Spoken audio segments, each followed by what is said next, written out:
आणि मग आता 41 वर्षानंतर जगद्गुरु तुकोबारायांना ध्यास लागला त्या वैकुंठ गमनाचा. आणि मग तुकाराम महाराज प्रार्थना करताय त्या सनकादिकांना, तुम्ही सनकादिक संत मनविता कृपावंत, भगवंताच्या कायम सानिध्यामध्ये राहणारे तुम्ही, सांगा ना भगवंताला, तुम्ही काय तुकोबारायांचा विसर पडला का तुम्हाला? खरं तर जशी आस तुकाराम महाराजांना भगवंताची लागली तशी भगवंताला आस तुकोबारायांची लागली. सनकादिक सांगतात की भगवंताला आणण्यासाठी आम्ही जाऊ, परंतु एक काम करावं लागेल, गरुडाला प्रार्थना करा. गरुडाचे पायी ठेवी वेळोवेळा डोई,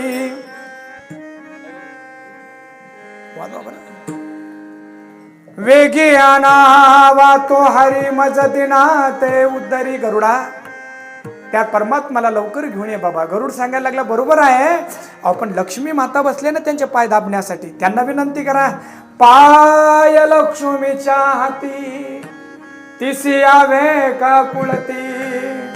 लक्ष्मी मातेला प्रार्थना केली, माते पाठवणा भगवंताला. म्हटले बरोबर आहे, पण ते शेषावर झोपलेले कसं उठवावं त्यांना?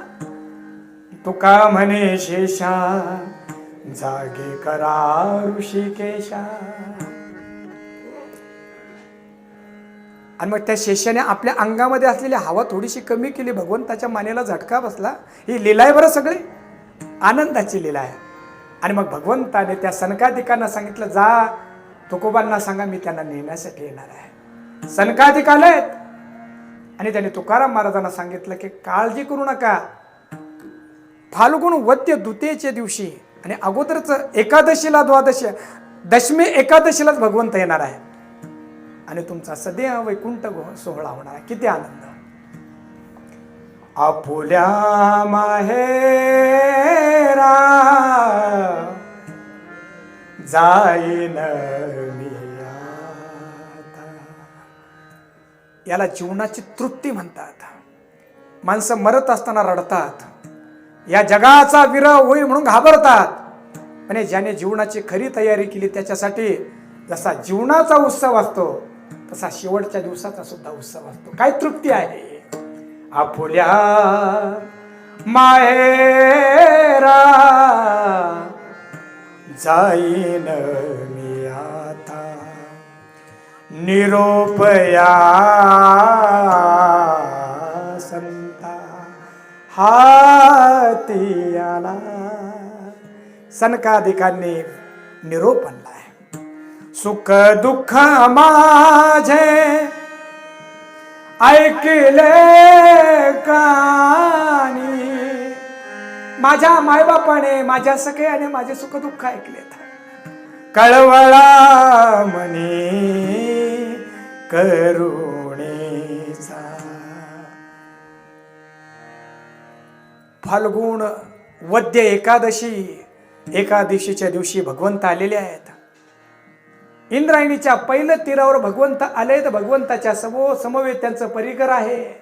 अनेक ऋषी मुनी एकत्र आलेले आहेत. तुकाराम महाराज म्हणतात, चला सामोरं भगवंत आलेत. घरी आल्यानंतर महाराज म्हणतात, आज ऋषिकेशी माझ्या घरामध्ये आलेत, पण त्यांना देण्यासाठी माझ्याकडे नाहीये. मग काय केलं? पाण्यामध्ये भरपूर कन्या टाकल्यात आणि त्या कन्या भगवंताला दिल्यानंतर भगवंत म्हटले, एकदा विदुराच्या घरच्या कन्या खाल्ल्या होत्या, परंतु त्या विदुराच्या कन्यापेक्षा आजच्या कन्या सुंदर आहे. भगवंताने 2 हात कमी पडले, 4 हाताने तुकाराम महाराजांच्या घरातल्या कन्या सेवन केल्यात. मुखशुद्धी तुळशी दळ, तुका म्हणे मी दुर्बळ. आणि मुखशुद्धीसाठी काय केलं? तुळशीचं पान दिलं. तुकाराम महाराज म्हणतात, मी दुर्बळ आहे, काय देऊ देवा तुला? आणि मग एकादशीचं कीर्तन, द्वादशीचं कीर्तन, हुताशनी पौर्णिमा अर्थात होळीचा सण. तुकाराम महाराज म्हणतात, होळीचा सण करू द्या लोकांना. तुकाराम महाराज सगळ्यांना सांगतात, चला वैकुंठाला नेण्यासाठी मी तुम्हाला आलोय. भगवंत मला घेण्यासाठी आलेत. भगवंत, ऋषी मुनी, सिद्ध, गंधर्व तुकाराम महाराजांना दिसतात, इतरांना ते दिसत नाहीये. आणि आता फाल्गुन वद्य प्रतिपदेला संध्याकाळी कीर्तन सुरू झालं. दुतेच्या दुपारपर्यंत ते कीर्तन करायचे आणि महाराज कीर्तनासाठी उभे राहिलेत.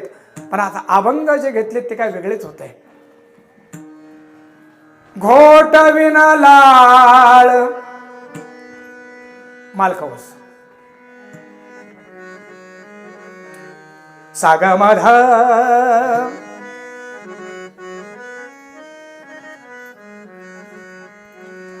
घोटविन लाळ ब्रह्मज्ञानाती मुक्त आत्मस्थिती सांडवीन ब्रह्मरूप काया होतसे कीर्तनी. या कीर्तनाचा महिमा असा आहे की ब्रह्मरूप काया या कीर्तनाने होत आहे. मुक्त महापुरुषांना सुद्धा आपली आत्मस्थिती सांडावी वाटावी असा या कीर्तनाचा रंग आहे.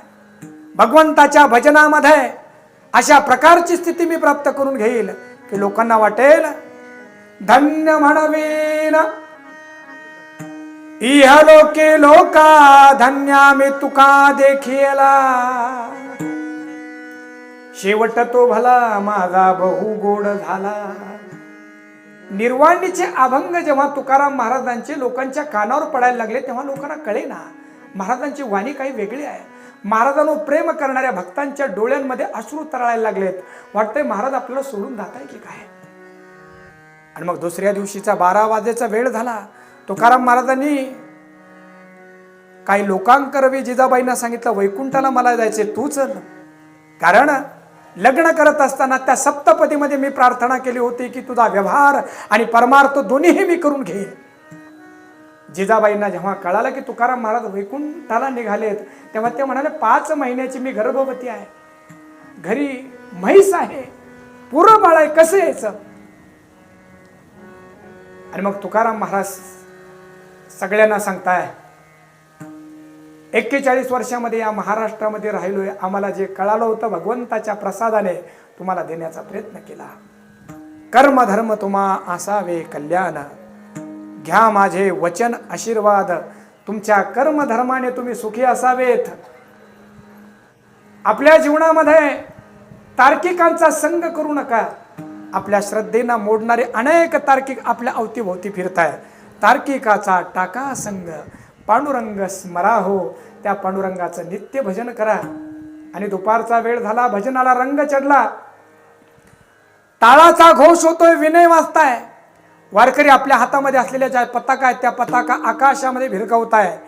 आणि एकाएकी तुकाराम महाराज बोलायला लागले इथं आम्ही जातो तुम्ही कृपा सुद्यावी. आम्ही जातो तुम्ही कृपा सुद्यावी. आम्ही जातो तुम्ही कृपा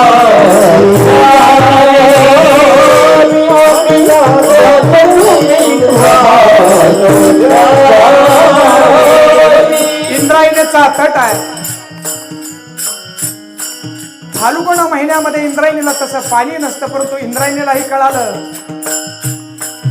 आता तुकोबरांच्या पादस्पर्श उद्या मला होणार नाही. तिलाही उसंबळून आला. आणि फाल्गुन महिन्यामध्ये इंद्रायणीला पूर आलाय. पूर नाही, ऊर भरून आलाय. 41 वर्षापर्यंत या सच्चिदानंद मूर्तीचा स्पर्श मला झालाय. उद्यापासून तो स्पर्श मला होणार नाही. 14 टाळकरी जोशाने टाळ वाजवताय. आणि तुकोबरायांचं निर्वाणीचे हे भाषण ऐकल्यानंतर आपल्या धोतराने डोळे पुसताय. महाराज परत आपल्याला पाहायला भेटणार नाही. मात्र महाराजांना कुठं भान आहे. आम्ही जातो तुम्ही कृपा सुद्यावी सकळा सांगावी विनंती माझी. 5 दिवसापासून पांडुरंग परमात्मा देऊला येऊन थांबलाय. वेळ झाला, वाळ वेळ झाला उभा पांडुरंग वैकुंठी श्रीरंग बोलावितो. कपिल मुनी सारखे सिद्ध महापुरुष सांगतात तुकाराम महाराजांना अरे अनेक सिद्धी आम्ही प्राप्त करून घेतल्या पण तुकोबरासाठी तुकोबर आहे. तुरी अवस्थेमध्ये राहणारे दत्तात्रय तुकोबारायांचा भजन रंग पाहून म्हणताय की आत्मस्थिती साडून टाकावी. भगवान शंकरासारखे तपोनिष्ठ म्हणताय, एवढं तप करून जगद्गुरु तुकोबारायांच्या भजनाचा एक अंश सुद्धा आम्हाला मिळाला नाही. अंतगाळी विठो आमासी पावला, भजनाचा रंग वाटलाय. अचानक नांदुरकीचं झाड हलायला लागलं. पांडुरंग परमात्मा आला काय, जगद्गुरु तुकाराम महाराजांना आपल्या गरुडावर त्यांनी बसवलं आणि भगवंताच्या त्या गरुडाच्या त्या रथाचा एवढा लख प्रकाश पडला, सामान्य डोळ्यांना तो सहन झाला नाही. सगळ्यांनी डोळे झाकले आणि पाहता पाहता अंतकाळी विठो आभासी पावला, पुढी सहित झाला बुद्ध तुका. अलौकिक घटना घडली. मानव देहासह तुकाराम महाराज अदृश्य झाले. काही काळाने काही वेळाने जेव्हा लोकांनी डोळे उघडले तेव्हा तुकाराम महाराज दिसत नाही, भजनाचा रंग दिसत नाहीये. भगवान श्रीकृष्ण जेव्हा गोकुळातून मथुरेला गेले तेव्हा ब्रजवासियांची जी अवस्था झाली ती अवस्था सर्व महाराष्ट्राच्या भाविकांची झाली. मात्र जगद्गुरु तुकाराम महाराज जिथून आले होते त्या वैकुंठ धामाला प्राप्त झाले. पुंडलिक वरदा हरी विठ्ठल, ज्ञानदेव तुकाराम, जगद्गुरु तुकाराम महाराज, पंढरीनाथ भगवान की, जगद्गुरु तुकाराम महाराज की. तुकाराम तुकाराम तुकाराम तुकाराम तुकाराम तुकाराम तुकाराम, सर्वांनी हात जोडून मोठ्या प्रेमाने तुकाराम तुकाराम तुकाराम तुकाराम तुकाराम तुकाराम